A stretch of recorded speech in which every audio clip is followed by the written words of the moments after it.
You want answers? I think I'm entitled. You want answers? I want the truth! You can't handle the truth. Hey, it's Brian Burns, and welcome to this episode of the Brutal Truth About Sales and Selling podcast.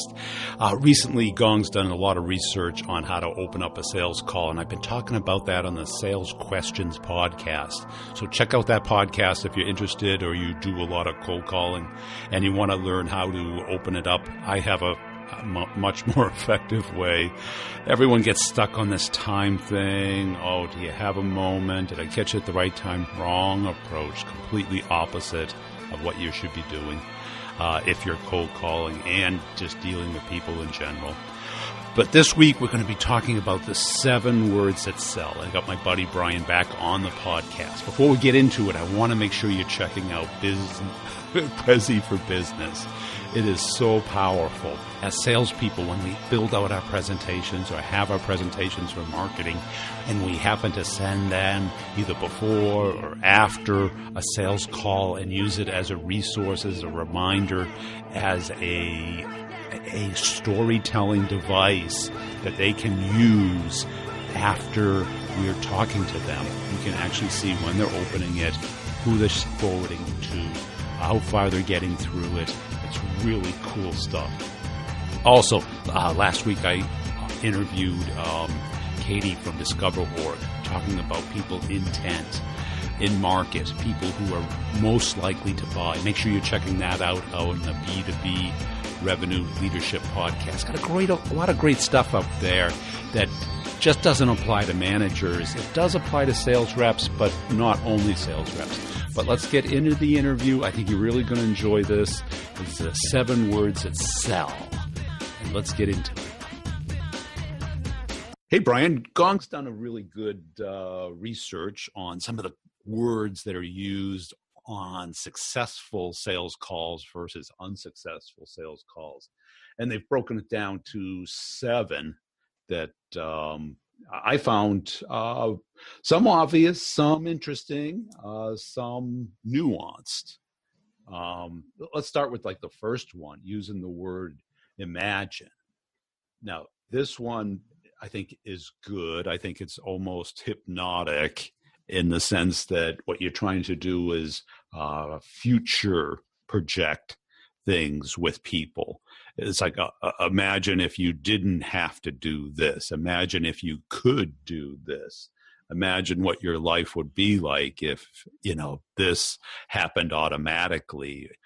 I think that is a very powerful word. I think in all of these words, what they're trying to do is get people away from talking about the product and talking about features and benefits, and more trying to get the person to connect with what the product can do for them as an outcome. Sure, because you're building a vision. You're talking about, the future, the current state of the client's environment, and then you're building a vision of this is what we can do to make it better. So we're asking you to imagine this. We're building a vision in the client's eyes of this new future state. Yeah. And I mean, they also had like their name. Now this can be tricky, and especially if you sell into different countries or you sell into technology where a lot of the people are or have complex names or names that you're not familiar with. And you also got to be sensitive to nicknames. Now, I'm usually very cautious with this. Like even when I interview people for the podcast, I go, do you go by Bob or do you go by Robert? And some people will say, oh, it doesn't matter. Or some people will say, I go by Robert. I usually use the name that they use on LinkedIn. The other part of it is if you don't know how to pronounce their name, the last thing you want to do is mispronounce their name, because then that's almost an insult. Right. But what I've found is absolutely true. And nowadays, names are more complex than ever. So if I've tried it and it doesn't flow that well, then I just ask the person, how can I properly pronounce your name? Yeah. And they have no problems telling you. Um, so, Yeah. And if it's too tricky, just ignore it. Because I think you're better off ignoring it than doing it wrong.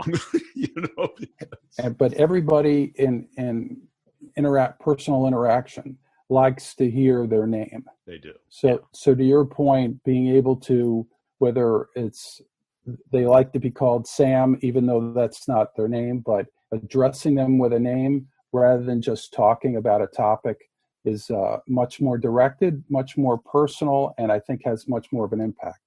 It does. I think, and you have to balance it, not do it too often, because it's also a faux pas in sales to do it too often because it becomes obvious. Because it's one of the most commonly taught things in sales. But people do like to hear it. I'd say, identify it. Do you go by Robert? Do you go by Bob? Or see how other people reference them. Ask how to pronounce it, and say it, at the beginning of the meeting, maybe once in the middle, and then at the end. It becomes more personal when you use their name. Right. So in a room where we're having a meeting and there may be five managers in the room, and we have a host of the meeting. Obviously, you know how to pronounce their name, but you're going around the table. You're introducing yourself, and you're introducing yourself to these other people. Perfect time to make sure you clearly hear what they're saying, repeat it back, understand how to pronounce it, so you can, at the meeting and thereafter, interact with the proper pronunciation. Yeah, and because if you don't use it at all, it's kind of cold. It's you kind of feel like you're just another person. I think the name is the thing that identifies you. So I think it's something that's both obvious but has to be worked on a little bit. Um, the next one they had was use case verbiage about talking about the tasks that your product will either eliminate, automate, or perfect. And I think this is really mapping features of your product to their life. And this is critical because what people talk about too much is their product, not the outcome that the product is going to get the person.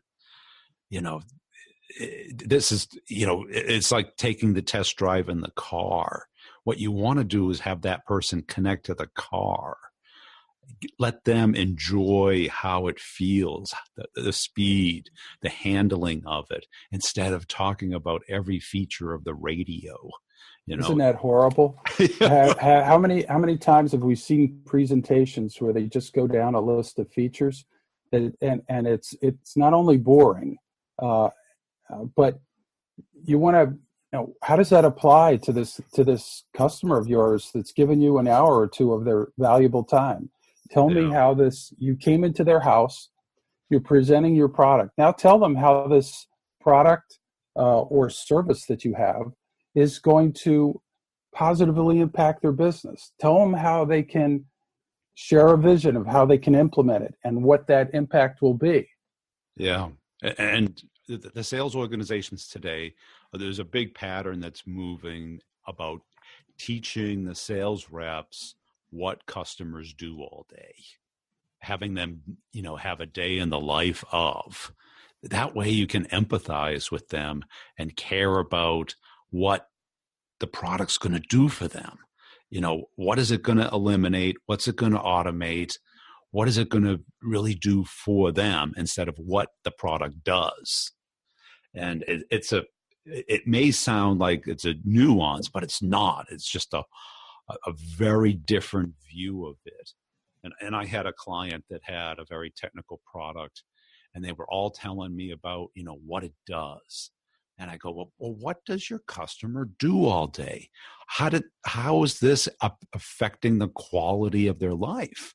And what it came down to was that what they wanted was not to get calls on the weekend asking to get access to this thing. It would prevent that person from their weekend being ruined. So that's what you sell. That's the sell. That's the benefit of the product. That's the outcome of it. How it does it, yeah, you can get into that, but it's that emotional thing, it's that personal thing that's going to make the differentiator for them. Exactly. That's the use case you were talking about. What is how does that technology ultimately benefit the customer and their organization? I remember I was selling an asset management software tool, and typically we were going down, the features and benefits of it. But it wasn't until I spoke to a high-level exec at a city government who said to me, Brian, yeah, this is good. We need this. But he said, let me tell you why we ultimately need this. He said, we've been having people move out of the city. And he said, the reason is because our infrastructure has been breaking down. So people say, hey, why should I be paying these high taxes and stay here? I'll move outside the boundaries of the city and be in a better run environment. So he said, by using your asset management technology, he said, we can have better, if you will, customer satisfaction of the citizens. And he said, we expect, this exodus from the city to stop. Now, who would have ever thought about that in terms of a traditional sales pitch? But that is ultimately what customers are looking for. How does it impact their environment? And if you can know that, you go a long way towards winning the trust and respect of your client. Yeah, it's getting to know what your clients care about personally. What is going to keep them out of jail, what's going to keep them from getting fired, what's going to keep them from getting audited, what's going to keep them from their managers yelling at them. And those are great points. I remember I was selling to a pharmaceutical company, and it took a while of talking to different people to find out that if these executives who run these pharmaceutical companies don't have accurate information and in doing so publish inaccurate information about clinical trials, the CEO, the CFO, the top executives can go to jail. It's not just, this is a bad thing. No, they go to jail. So if having accurate information via my technology to keep them out of jail, you better believe they were interested. Right. And remember, what was it? The 1999, the 2000 bug. Remember all those companies that existed Y2K. There was a whole market about Y2K for like 5 years and nothing happened, right? And then after 9/11, there was a million new security companies that came about, and selling security software, hardware, everything became so simple because people will do a lot more about fear than they will about desire. And exactly, and that after 9/11, just saying the word security and that you came from a credible company usually got you a meeting. Yeah. But then the world the terror threats became more severe and complex. And then with that, the technology changes and the protection methods changed. So you had to keep up on that and then be able to demonstrate that to get future appointments. Yeah. The next they have is decisive language words, which they define as, definitely, certainly, and we can do that. And I think these are good, kind of affirmations that you want to, kind of leave no room for misinterpretation. Do you do this? Definitely. Are you capable of that? Certainly. You know, we can do that for you. That's what people want to hear. They don't want to hear milk toast answers. Yeah, that sometimes works. Or yeah, sure. Yeah, we can do that. You know. Absolutely. Yeah. You're sitting there with a room of people. They're often seeing technology that they haven't seen before, or perhaps they haven't seen your technology before. And, you're coming across with certain claims of, well, we can do this for you, of course, based on your research of that company. But when other people join the meeting and they're asking sometimes pointed questions, which may be difficult, you have to come across credibly and you have to come across definitively, just as you mentioned. Yeah. And then dropping big name clients that will give you social proof at this point. When you're using these words, connecting them to companies that are in the space that are well respected and telling their story about, what was it like before you came in, what you went through to implement, and what was the outcome that they got is the way to really communicate and use, decisive language. Right. Bob, I noticed in your background information that you came from XYZ manufacturing company. We've worked with them in the past. Do Tom Sawyer over there? Because we worked with him, and he's one of our clients that has seen the benefits of using this technology. So there's an example of what you're talking about.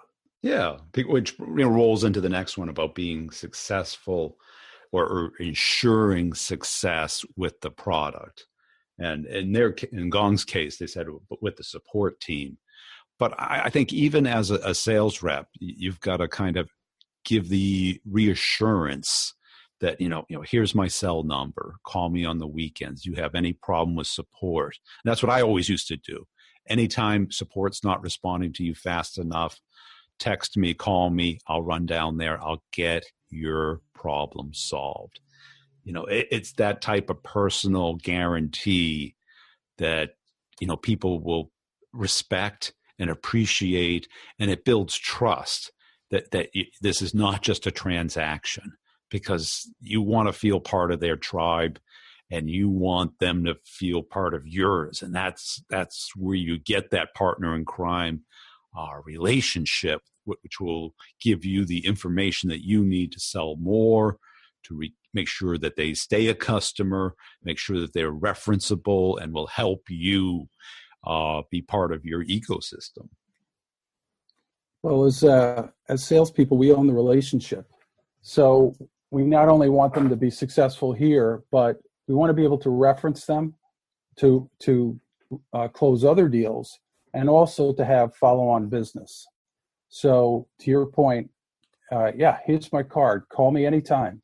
Hopefully they don't call you at Saturday night at 10, but if it's a professional services deal, that could very well happen. Yeah.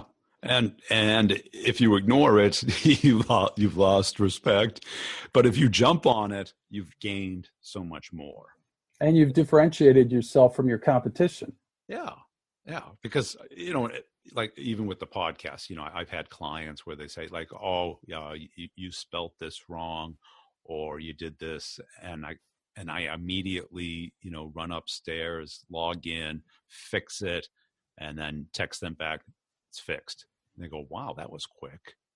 And they're like, and that builds a level of respect and a level of commitment that I have to help them, and that I'm committed to do it. I'm not just, I'll get around to it. Nobody wants to hear that or feel that, because that's what we all get. We all get the runaround everywhere we go. We're misled that, oh yeah, we'll do that. And they never do it. The next one they have is to refer to people as clients and not customers.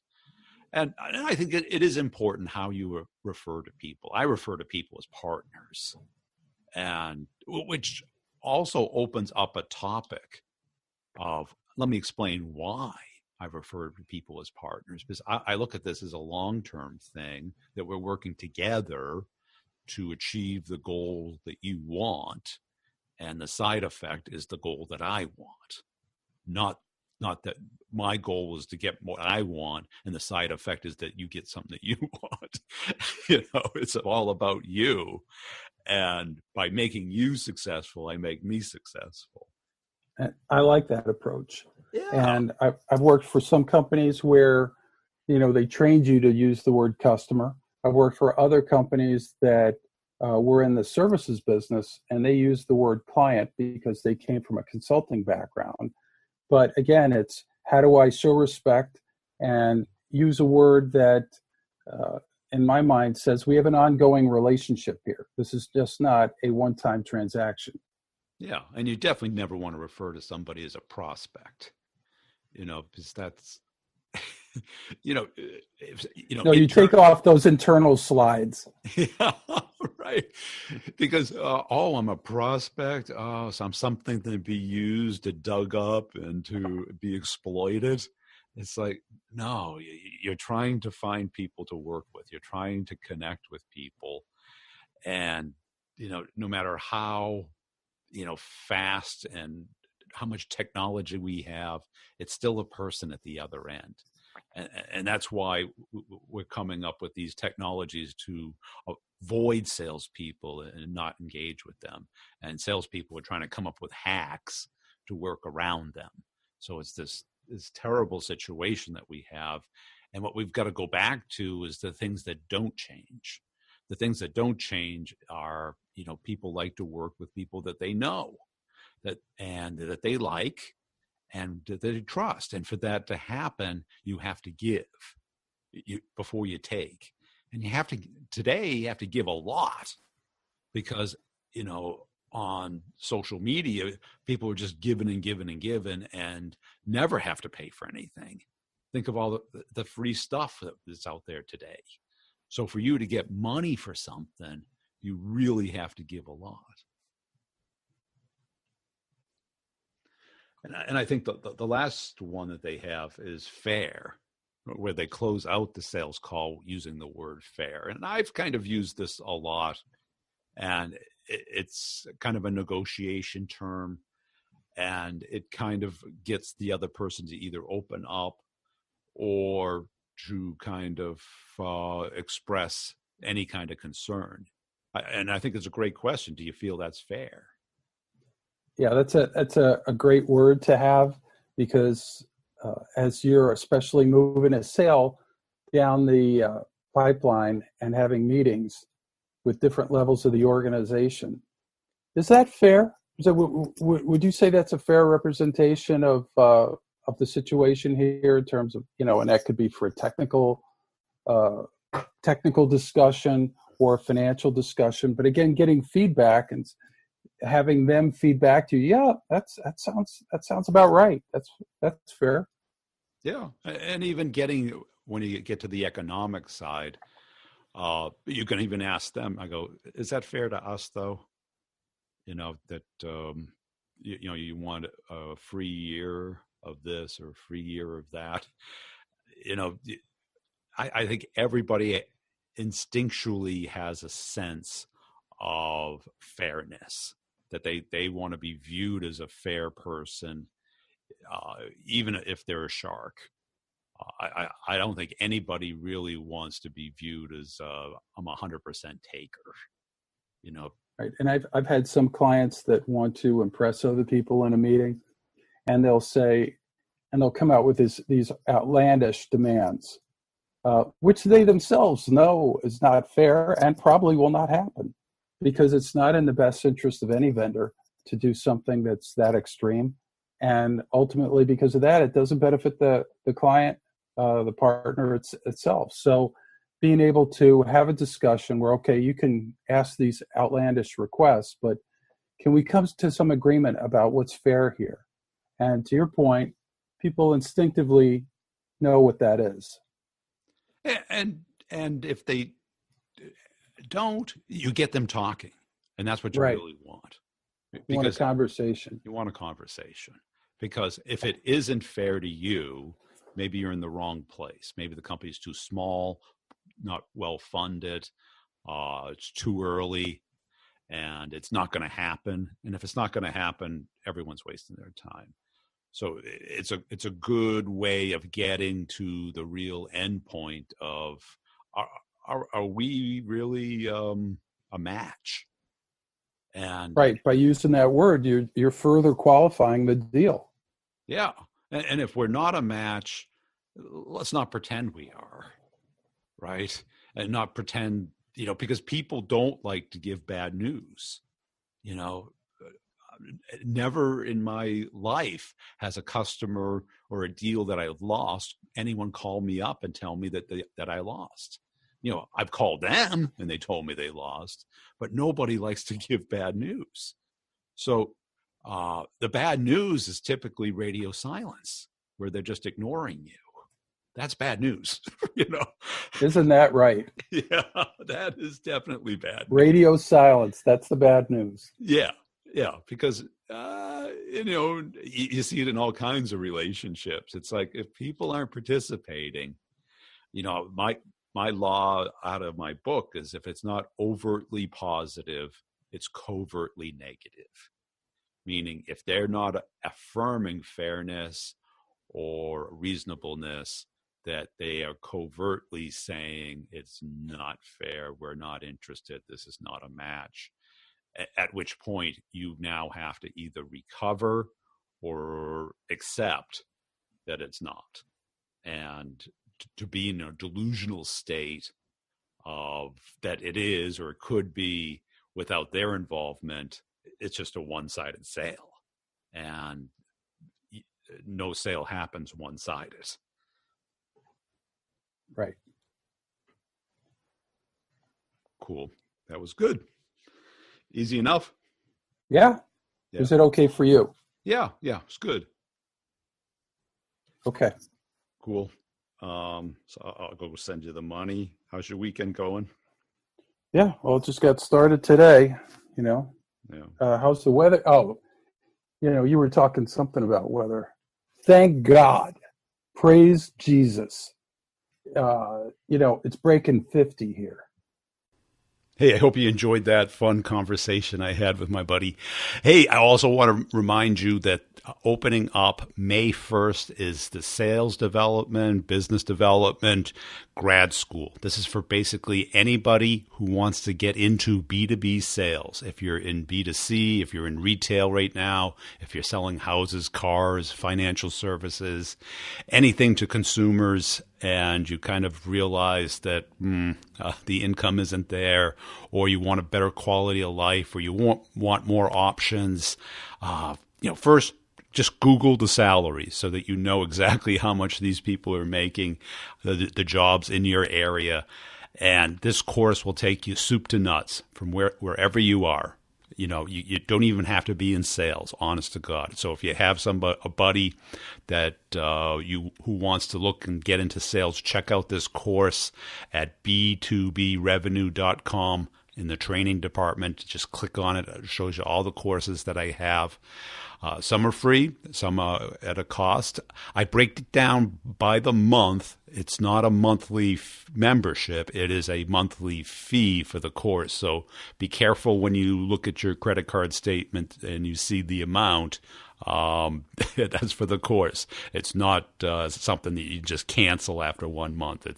I break down the cost of the course into monthly payments so that you can afford it, and anyone can afford it. I mean, believe me, when I see people paying more for their cable TV than their career, and then they wonder why they're not making money. Also, what struggles are you? Can you get enough meetings? Here we are. We're almost halfway through the year. We're going right into May. And May's going to fly by, June's going to fly by, and then we're in the summer doldrums. So we've got to get those meetings. And the best way to get the meetings is start the conversation, get the meeting course. That will just fill up your pipeline with qualified meetings. So you're talking to people instead of emailing and cold calling and social selling and just doing a lot of manual effort just to find those cold outreach. I got to bet you're not getting enough inbound. If you are, congratulations. You're one of the very few. But if you aren't, that course is for you. And now we've got literally 4 months of office hours. So that's 8 hours of real-time experience, feedback, case examples. That's why I put the office hours in the course, and that's why the course kind of goes up in value and cost as the time goes by. So it's going up this week. I don't know what day I'll do it. A lot of people have asked to extend it. You can pay for it all at once or in monthly installments. The other course is how to close the complex sale. Now, I've got people in this course that have been selling for 20 years, and they're going, Brian, nobody teaches this stuff. Nobody really does it. You know why? Because nobody's done it. The people who do it are still in it, or they really haven't brought it up to their conscious mind. They may be unconsciously competent. This is how I figured it out. I broke it down into tiny little steps. I learned from my mistakes. I mapped out the steps. I built the game board of what we're playing. This is not about personality. This is not about charm or pressure or, any one single skill. This is about the whole game of the complex sale and how to win it. And people are digging into the office hours. We had one Friday. It was really fun.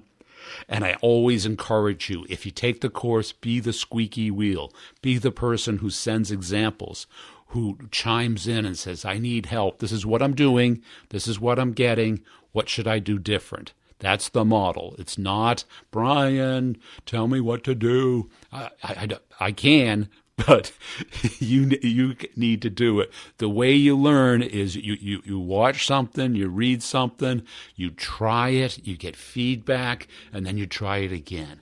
I hope you enjoy it. Check the classes out. There's also a link in there if you want to talk to me about the class. I got 15-minute slots, but please be serious about ordering the class because I only have a few of them available, and I'm happy to talk you through if it's right for you. If you're in B2B sales and you're not getting enough meetings, it's right for you. If you're in B2B sales and a lot of your deals are getting stuck, it's right for you. Your deals are getting, you're losing to competition, you're losing to non-decision, you're losing to no momentum, your competitors are killing you. Whatever it is, we can help you with it. That's it. Really appreciate you listening. Connect up with me on LinkedIn. Please tell one person about the brutal truth this week. I really appreciate it. And check out the Sales Questions podcast.